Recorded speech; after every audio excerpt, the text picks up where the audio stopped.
नमस्कार दोस्तों, मैं विजयपाल एक बार फिर से स्वागत करता हूं आप सभी का आपके अपने channel simple maths for you में। दोस्तों, आप सभी को पता है कि मैथमेटिक्स की नॉलेज को आप सभी तक पहुंचाने के लिए ये चैनल बनाया गया है। इस चैनल में मैथमेटिक्स के जितने भी टॉपिक्स हैं उन सब पर हम वीडियो काफ़ी हद तक हमने बना दिए हैं और आगे भी वो सभी वीडियो मैथमेटिक्स के बनते रहेंगे। तो वीडियो को शुरू करने से पहले मैं सभी से रिक्वेस्ट करूंगा कि वीडियो को लास्ट तक देखिए, चैनल पर नए हो तो सब्सक्राइब कर लीजिए। आज का हमारा जो वीडियो है ये उसी सेट थ्योरी उसी पर आधारित है। पिछले कुछ वीडियो में हमने सेट थ्योरी के बारे में बेसिक्स पढ़ लिया है और अब हम जो बुक के अकॉर्डिंग इसकी रीडिंग करके जो टॉपिक्स हैं और इनकी जो बेसिक्स बातें हैं वो हम समझ रहे हैं। तो आज का वीडियो भी हमारा उसी पर आधारित है। तो फटाफट से वीडियो शुरू करते हैं और आप सभी से मैं रिक्वेस्ट करूँगा कि वीडियो को लास्ट तक देखिए, फुल हाउस में देखिए, नए हो तो सब्सक्राइब कीजिए, सभी को शेयर कीजिए। चलिए फटाफट से शुरू करते हैं। देखिए, मैंने आपको बताया था कि जो सेट्स के बेसिक है वो हमने कर लिए थे, कुछ एग्जांपल हमने देख लिए थे। एक्सरसाइज 1.2 है, ये आपको जितने भी इसके अंदर सवाल है ये आपको करने हैं और ताकि आप जो है वो सेट से बिल्कुल फेमिलियर हो सकें। और उसके बाद अगर कोई प्रॉब्लम आती है तो आप कमेंट बॉक्स में पूछें। उसके बाद चलते हैं हमारा आज के टॉपिक की तरफ। आज का हमारा पहला जो टॉपिक है वो है सबसेट। ठीक है, ये हम पढ़ेंगे अभी। देखिए, सबसेट क्या होता है, मैंने आपको बताया था कि सेट जो होता है, सेट का एक छोटा पार्ट को हम क्या बोलते हैं, सबसेट। यानी जब किसी सेट में से हम एक छोटा पार्ट निकाल लेते हैं, कुछ एक बड़े सेट का एक छोटा पार्ट अलग हो जाता है तो उसे हम क्या बोलते हैं, सबसेट बोलते हैं। चलिए इसे समझते हैं। देखो, कंसीडर द सेट एक्स। एक एक्स से आपको सेट लेना है जिसमें है set of all student in your school, और एक आपको सेट लेना Y set of all student in your class. यहाँ पर आपको समझने के लिए, सबसेट को समझने के लिए दो सेट को मेजरमेंट करना है। एक पहला जो सेट है वो तो है set of all student in your school, जितने भी आपके स्कूल में स्टूडेंट हैं उन सब का सेट। दूसरा आपको वाई सेट लेना है जिसके अंदर आपने लिया है set of all student in your class, जितने भी आपकी क्लास में स्टूडेंट है वो। ठीक है, अब आप ध्यान से देखो, we note that every element of Y is also an element of X. यानी जो एक्स के अंदर आएगा वो वाई के अंदर आए, ये जरूरी नहीं है, लेकिन जो वाई के अंदर आएगा वो एक्स के अंदर जरूर आएगा। मतलब यदि कोई स्टूडेंट आपकी क्लास का है तो वो आपके स्कूल का तो होगा ही होगा, लेकिन ऐसा कोई ज़रूरी नहीं है कि अगर कोई स्टूडेंट आपकी स्कूल का है तो आपकी क्लास का हो या ना हो, ऐसा कोई ज़रूरी नहीं है। तो यहाँ पर हम कह सकते हैं कि we say that Y is A subset of X. यानी वाई जो सेट है वो कहीं ना कहीं इस एक्स का ही एक क्या है, पार्ट है। तो यहाँ पर आप लिखेंगे Y the fact that Y is subset of X is expressed is symbol as Y subset X. इस तरह से आपको लिखना, ये मैंने आपको बताया था। वाई एक्स का एक पार्ट है, वाई एक्स का एक सबसेट है। तो यहाँ पर ये जो निशान है तिरछे यू का अपन बोल सकते हैं, उस वो जो निशान होता है वो होता है सबसेट का। तो यहाँ पर अपन लिखेंगे Y is subset of X. ठीक है, यहाँ पे दिया हुआ है द सिंबल, ये जो सिंबल है सबसेट का, stands for is a subset of और इज कंटेंट इन। यानी दोनों तरह से आप इस सिंबल को बोल सकते हो, ए सबसेट ऑफ और इज कंटेंट इन। ठीक है, तो ये हो गया हमारा सबसेट। डेफिनेशन की बात करें, देख लेते हैं। A set A is said to be a subset of B if every element of A is also an element of B. यानी ए बी का सबसेट कब कहलाएगा, जब ए का प्रत्येक एलिमेंट बी में भी हो, तो वो आपका क्या कहलाएगा, ए का सबसेट। इन अदर वर्ड्स में अगर बात करें तो A is subset of B whenever a element of a then a is element of b। यानी a अगर a का एलिमेंट है और वो b का भी एलिमेंट है तो वो क्या कहलाएगा, a b का सबसेट कहलाएगा। और यहाँ पर अब ये जो निशान है इसको बोलते हैं विच एम्प्लाइजेज। ये जो निशान है ना, ये इसको विच एम्प्लाइजेज बोलते हैं, आगे इसका काम आएगा। Using this symbol we can write the definition of subset follows.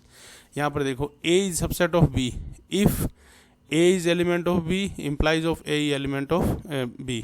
यानी a अगर a का एलिमेंट है और अगर वही a में b का एलिमेंट है तो यहाँ पे a क्या होगा, b का सबसेट कहलाएगा। इसका मतलब सबसेट क्या होता है, किसी सेट का एक छोटा पार्ट होता है, वही क्या होता है, हमारा subset. We read about that statement a is subset of b if a is an element of a implies that a is also an element of b। if a is not subset of b we write a is not subset of b। यानी अगर आपको subset है तब तो subset का sign आप लगा दोगे, अगर सबसेट नहीं है तो आपको ये वाला साइन लगाना, a is not subset of b। यानी कि जो सबसेट का साइन था उसके ऊपर आपको तिरछी लाइन से क्रॉस करना है। ठीक है, उसके बाद इसी को थ्योरी में समझा रखा है, फटाफट से अपन देख लेते हैं।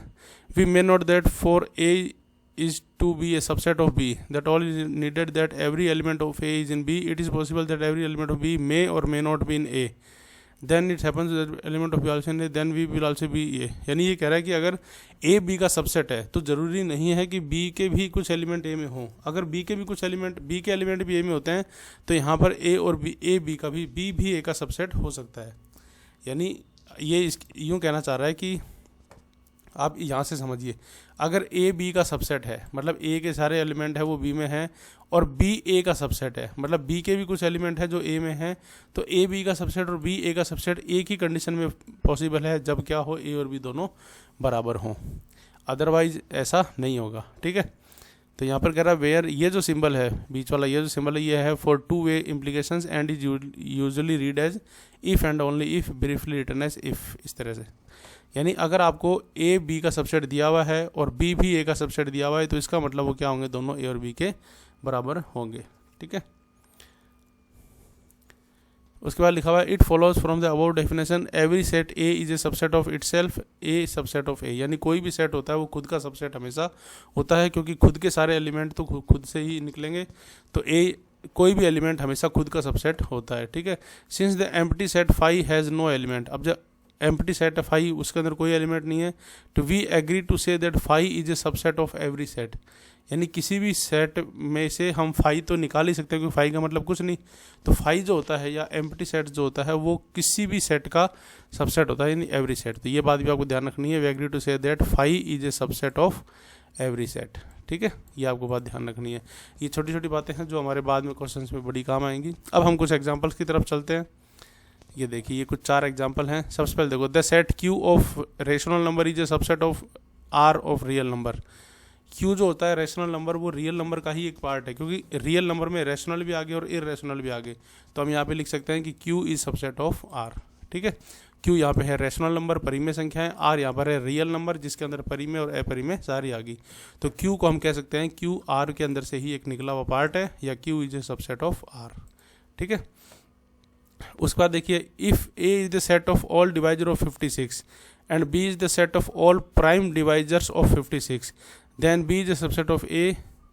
यहाँ पर हम लिख सकते हैं, अब यहाँ पर देखो हमने ए तो क्या लिया है 56 के सारे डिवाइजर, और बी सेट हमने क्या लिया है, बी सेट हमने लिया है 56 के प्राइम डिवाइजर। तो प्राइम डिवाइजर में सारे डिवाइजर तो आ ही जाएंगे, इसका मतलब बी यहाँ पे क्या हो जाएगा, ए का सबसेट।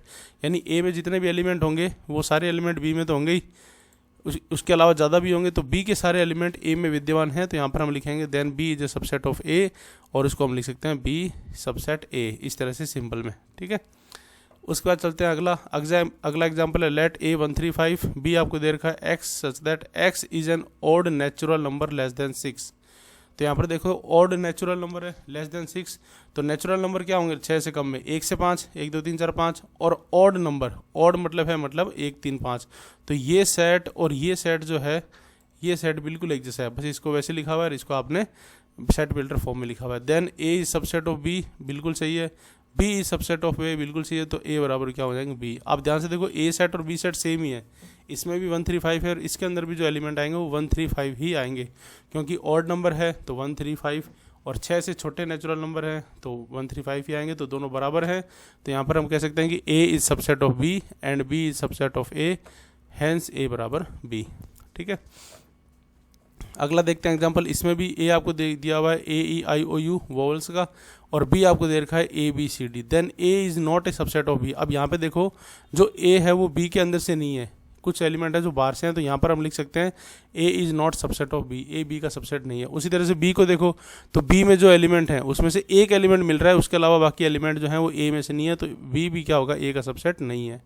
तो यहाँ पे आप ध्यान से देखो दोनों सेट बिल्कुल अलग अलग हैं, केवल एक ही एलिमेंट है जो दोनों में मिल रहा है, तो ना तो यहाँ पे ए बी का सबसेट होगा और ना ही यहाँ पे बी ए का सबसेट होगा। इस प्रकार से आपको ये बात देखनी है। ठीक है, चलते हैं आगे, let A and B two set, मान लो ए और बी टू सेट है, if A is subset of B and A is not equal to B then A is called a proper subset of B and B is called super set of A. अब आप ये देखो यहाँ पर हमने लिया ए B का subset है, ठीक है, और इस प्रकार से है कि ए और बी बराबर नहीं है, ए और बी बराबर नहीं है, इस प्रकार से है कि ए बी का सबसेट है, तो ए बी का अगर सबसेट है तो, और अगर वो बराबर नहीं है तो इसे हम प्रॉपर सबसेट बोलेंगे। क्या बोलेंगे, प्रॉपर सबसेट है, क्योंकि सबसेट तो अगर वो बराबर हो तो भी हो सकता है, लेकिन प्रॉपर सबसेट कब कहलाएगा, जब वो बराबर नहीं होना चाहिए, सिर्फ उसका सबसेट होना चाहिए। ठीक है, अब इस स्थिति में ए तो क्या कहलाएगा, सबसेट, और जो बी कहलाएगा यहाँ पे, जो बी है, B is called super set of A, यानी जो बड़ा है जिसके अंदर से ए निकला है वो तो कहलाएगा सुपर सेट, जैसे यहाँ पे बी कहलाएगा सुपर सेट, और जो ए है वो कहलाएगा प्रॉपर सबसेट, ठीक है, या सबसेट। तो आपको ये बात ध्यान रखनी है कि जब हम कोई सबसेट लिखते हैं ए सबसेट बी, तो ए तो हो जाता है यहाँ पे सबसेट और बी हो जाता है यहाँ पे क्या, सुपर सेट। और जब वो बराबर नहीं है तो ये जो सबसेट है ये क्या कहलाता है, प्रॉपर सबसेट कहलाता है, बिल्कुल उचित उपसमुच्चय, ठीक है। इस तरह से इसी को एक एग्जाम्पल से समझते हैं।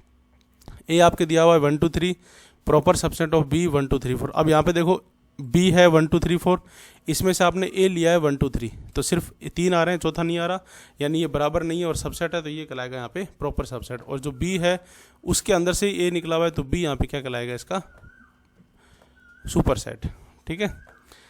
If a set A has only one element we call it singleton set, यानी अगर ए सेट में केवल एक ही एलिमेंट हो तो उसको हम क्या बोलेंगे, सिंगलटन सेट बोलेंगे। दस ए इज ए सिंगलटन सेट, यानी किसी भी सेट में, किसी भी सेट में अगर केवल एक एलिमेंट हो, सिर्फ एक एलिमेंट हो, तो उसको हम क्या बोलेंगे, सिंगलटन सेट। ये आपको ध्यान रखना, ये जब हमने कराया था तो उसके अंदर रह गया था, क्योंकि ये कोई वैसे विशेष नहीं होता, बस इसका आपको ध्यान रखना, जब केवल एक एलिमेंट हो किसी भी सेट में तो उसे हम क्या बोलेंगे, सिंगलटन सेट। ध्यान रखना, क्वेश्चंस में कई बार ये कहीं ना कहीं काम आपके जरूर आएगा, ठीक है। अब चलते हैं आगे एग्जाम्पल 9 की तरफ। कंसिडर द सेट, आपको कुछ सेट कंसिडर दिए हुए हैं। पहला फाई का मतलब खाली सेट, एम्प्टी सेट। फिर आपको दे रखा है ए, इसमें दे रखा है 1 3, फिर आपको दे रखा है बी, ये दे रखा है 1 5 9, और फिर आपको दे रखा है सी 1 3 5 7 9, ठीक है। अब आपको नीचे इंसर्ट द सिंबल सबसेट और not subset between each of the following pair of set. आपको यहाँ पे कुछ पेयर दे रखे हैं, ये देखो इस तरह से फिलिंग द ब्लैंक्स की तरह से, और यहाँ पे आपको बीच में प्रॉपर सिंबल यूज करने हैं सबसेट का और बिना सबसेट का। तो ये आपकी नॉलेज को चेक करेगा। पहला देखो फाई और बी यहाँ पर है 1 5 9 और फाई यहाँ पे रिक्त समुच्चय है। तो अभी शुरू में हमने पढ़ा था कि फाई जो होता है वो, फाई क्या होता है, प्रत्येक का सबसेट होता है। ये देखो यहाँ पर हमने पढ़ा था phi is A subset of every set. तो फाई तो होता है वो किसी भी सेट का क्या होता है, सबसेट, क्योंकि फाई बिल्कुल खाली होता है, किसी में से भी आप खाली तो निकाल ही सकते हो। तो यहाँ पर क्या आएगा, सबसेट का सिंबल आएगा, यानी कि ये वाला सिंबल आ जाएगा, ठीक है। सेकंड देखते हैं ए और बी में। तो ए है 1 3, बी है 1 5 9। देखो 3 नहीं आ रहा, बी के अंदर 3 नहीं आ रहा, तो ए में 3 है, यानी ए इस बी से नहीं निकला है, इसका मतलब A is not subset of B, ये आएगा नॉट सबसेट, ठीक है। क्यों, क्योंकि ए के अंदर 3 है और बी के अंदर 3 नहीं आ रहा। अब बात करते हैं ए और सी की। तो ए में क्या है 1 3, सी में 1 3 5 7 9 है, तो ए बी का सबसेट है, तो यहाँ पे आ जाएगा ए सी का सबसेट है, तो ए इज सबसेट ऑफ सी। उसके बाद बी और सी की बात करते हैं। तो बी में देखो 1 5 9, इसमें भी 1 5 9 तीनों आ रहे हैं, यानी बी के अंदर जो एलिमेंट है 1 5 9 वो तीनों के तीनों सी से ही निकले हैं, 1 5 और 9। तो बी और सी भी यहाँ पे क्या हो जाएगा, सबसेट हो जाएगा। तो इसके अंदर भी ये सबसेट वाला सिंबल आ जाएगा, यानी कि पहले में आएगा सबसेट, दूसरे में आएगा नॉट सबसेट, बाकी तीनों में क्या आएगा, सबसेट का सिंबल आएगा। तो इस प्रकार से आप पता लगा सकते हो कि कौन किसका सबसेट है। बस आपको सबसेट और सुपर सेट की जो डेफिनेशन है, जो सिंबल है, वो आपको पता होने चाहिए, ठीक है। उसके बाद अगला एग्जाम्पल देखते हैं। देखो यहाँ पर मैं सारे एग्जाम्पल क्यों करा रहा हूँ, क्योंकि प्रत्येक एग्जाम्पल में कुछ ना कुछ इंपॉर्टेंट बात होती है, तो आपको सारे एग्जाम्पल अगर आएंगे तो आप किसी भी बात को मिस नहीं करोगे।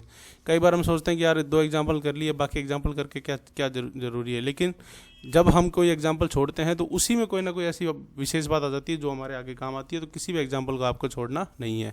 ज़्यादा टाइम नहीं लगता, अगर आप ज़्यादा एग्जाम्पल करोगे तो बस फटाफट से आप एग्जाम्पल कर सकते हो। अगला देखते हैं एग्जाम्पल 10। लेट ए आपको दिया हुआ है AEIOU, वही अल्फाबेट वाला। बी दिया हुआ है ABCD। A is A subset of B, ये आपसे पूछ रहा है is A subset of B, क्या ए बी का सबसेट है। तो यहाँ पे ध्यान से देखो, ए में ई भी आता है, आई भी आता है, जबकि बी में तो आता ही नहीं है, तो ये इसके अंदर से नहीं निकला, इसका मतलब ए बी का सबसेट नहीं है, ठीक है। आगे कह रहा है नो नहीं है, वाई क्यों नहीं है। तो is B is A subset of A, क्या बी ए का सबसेट है। तो देखो बी ए का सबसेट नहीं है, क्योंकि बी के अंदर BCD आ रहा है, जबकि इसमें BCD नहीं है, तो ये भी नहीं है। वाई क्यों नहीं है, क्योंकि इसके अंदर ये एलिमेंट नहीं आ रहे, बस। यानी आपको ये पूछ रहा है कि ए बी का सबसेट है या नहीं, अगर नहीं तो क्यों, और बी ए का सबसेट है या नहीं, और नहीं तो क्यों। नहीं है क्योंकि हम साफ देख रहे हैं कि ए के अंदर AEIOU है जो बी में से नहीं निकले, और बी के अंदर ABCD है जो ए में से नहीं है, तो इसीलिए ये इसका सबसेट नहीं है। अगला देखते हैं example 11। Let A B and C 3 sets, 3 set हैं। A element of B and B is subset of C। अब यहाँ पे आपको क्या कर रहा है कि A जो है वो एलिमेंट ऑफ B है, A B का एलिमेंट है, ठीक है, एंड B है C subset of B। Is it true that A is subset of see if not given example. अब आपको ये पूछ रहा है ए सब, अब यहाँ पे देखो, यहाँ पे ये एलिमेंट ऑफ का साइन दे दिया, जबकि एलिमेंट तो अवयव होता है। यहाँ पर अगर ये सबसेट होता तो शायद थोड़ा सा मेरे हिसाब से इजी हो जाता। चलिए देखते हैं इसका सोल्यूशन। यहाँ पे आपको लेट ए लिखा हुआ है 1, यहाँ पे हमने मान लिया कि ए जो है वो 1 है, ठीक है, और बी है वो 1 2 है। अब यहाँ पर देखो दिया हुआ था A is element of B, तो हमने ए जो सेट है 1 उसको एक एलिमेंट की तरह मान लिया, ठीक है, एंड सी मान लिया ये इस तरह से, here A element of B and A is 1 and B is C, but A is not subset of C because, अब ए क्या है, सी का सबसेट नहीं है। क्यों? क्योंकि इसके अंदर ये एक तो आ रहे हैं लेकिन ये 2 3 नहीं आ रहे, तो ए सी का सबसेट नहीं है, as 1 is equal to A and 1 is not element of C. अब यहाँ पर सबसेट इसलिए नहीं है क्योंकि जो ए सेट है उसके अंदर 1 आ रहा है, जबकि यहाँ पर है वो 1 नहीं आ रहा। ये देखिए 1 इस करली ब्रेसेस के अंदर अलग से है, तो 1 जो एक करली ब्रेसेस वाला है वो एलिमेंट है, 1 नहीं है, इसका मतलब ये इसका सबसेट नहीं होगा, ठीक है। ये एग्जांपल थोड़ा सा अलग है, थोड़ा सा हटके है, क्योंकि इसमें ध्यान से देखो आपको ए इज एलिमेंट ऑफ दे रखा है। जब ए इज एलिमेंट ऑफ है तो इसका मतलब ए सेट हमने ये माना है 1, ये जो 1 है ये इस ए का एलिमेंट है, लेकिन ये इस सी का एलिमेंट नहीं है, क्योंकि सी का एलिमेंट है सेट ए जो उस 1 के अंदर आ रहा है। क्योंकि यहाँ पर देखो हमने डायरेक्ट 1 नहीं लिखा, हमने लिखा है इस करली ब्रेसेस के अंदर है जो कि सेट ए को रिप्रेजेंट करता है। तो थोड़ा सा ये कन्फ्यूजिंग वाला है, ध्यान से देखना आप इसको।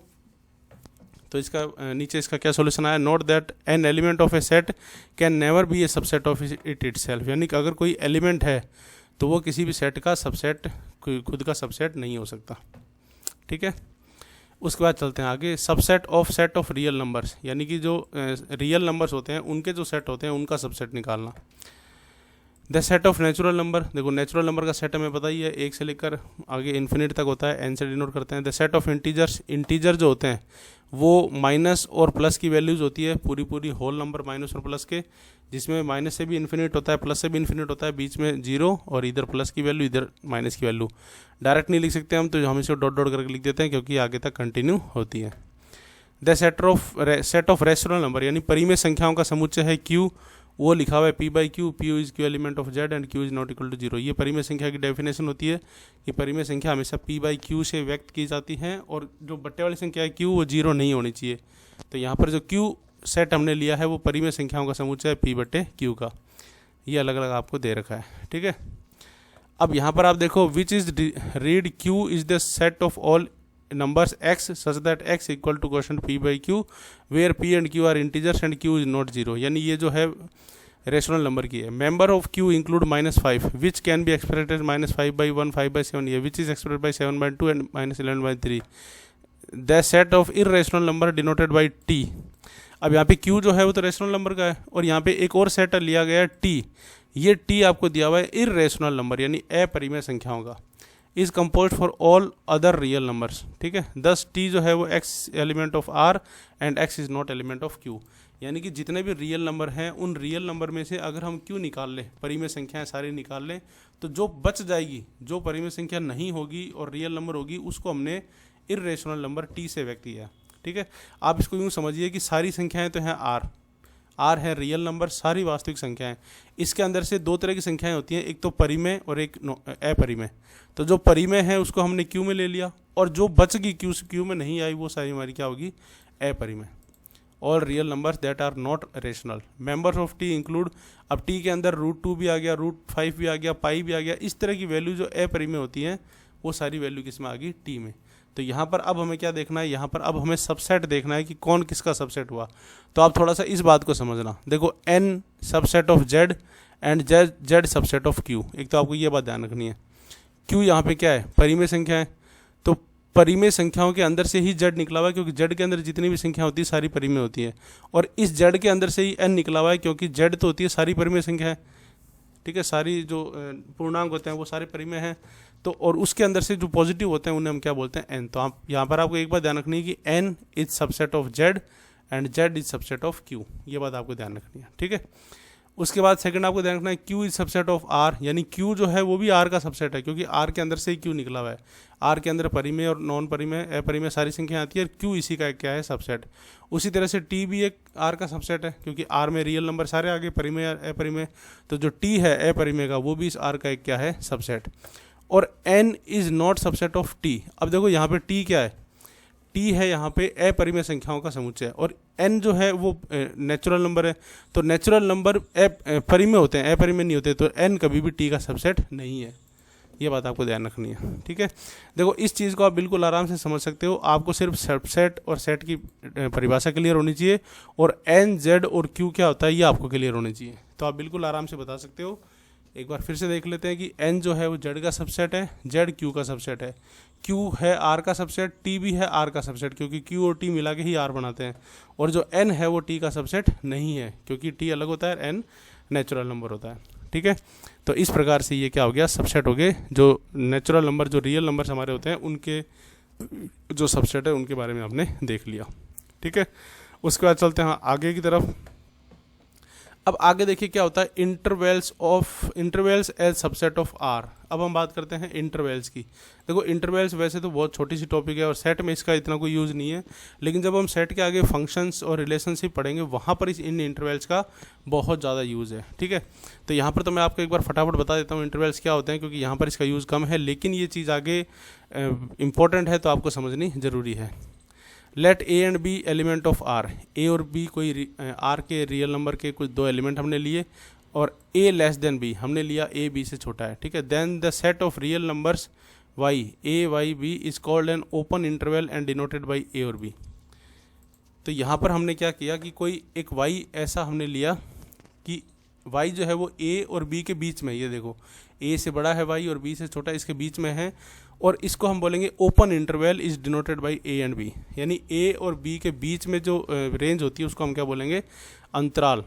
इंटरवल का मतलब क्या होता है, अंतराल ही होता है। तो ए और बी के बीच में जो वैल्यू है उसे हम बोलेंगे अंतराल, और इसको बोलेंगे हम ओपन इंटरवल, ठीक है। All the points between A and B belongs to the open interval A B, but A B themselves do not belonging this interval. मतलब आपको ये जो ओपन इंटरवल है, ओपन इंटरवल में क्या ध्यान रखना है कि जो y है वो a और b के बीच में है, लेकिन a और b के बराबर नहीं है।